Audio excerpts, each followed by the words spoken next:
আজ তোমাদের ক্লাস 7-এর ভাগ পদ্ধতিতে বর্গমূল নির্ণয় করা শেখাবো। পেজ নাম্বার 143, পেজ নাম্বার তোমাদের হচ্ছে 143।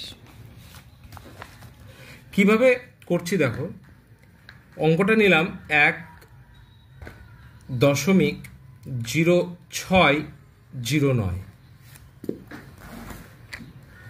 1.0609।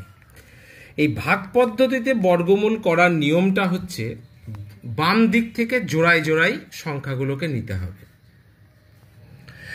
এবার এইখানে দেখো একটা জোড়া পড়েনি, সেটা পড়েছে শুধু 1। তাহলে আগে 1কে মেলাবো। এই 1কে মেলাতে গেলে একে এইখানে যে সংখ্যা নেব, এই জায়গাটায় যে সংখ্যা নেব সেখানের সঙ্গে যে সংখ্যাটা নিচ্ছি তারই আবার গুণ। যদি 1 নিই তাহলে 1 1 1, যদি 2 নিই 2 2 গুণে 4। তাহলে প্রথমেই 1 নিচ্ছি, 1 1 1 মিলে গেল। দশমিক এখানে আমাকে এবার বাধা দিচ্ছে, এই বাধা দেওয়ার জন্য দশমিকটাকে তুলে দিলাম, তুলে দিয়ে চলে গেল এখানে। এবার এখানে 0.6টা নেমে গেল। এখন এইখানে যে 1, এই 1-এর ডবলটা নিতে হবে। 1-এর ডবল কত হয়? 2।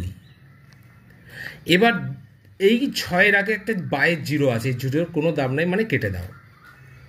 তাহলে 2-এর পাশে আমি কত নিলে 6 মিলবে? যদি আমি 1ও নিই তাহলে তো 1 যদি নিই তাহলে 21 হবে। তাহলে 21 21, তাহলে 6 সেটা বড় হয়ে যাচ্ছে, তাহলে তো নেওয়া যাবে না।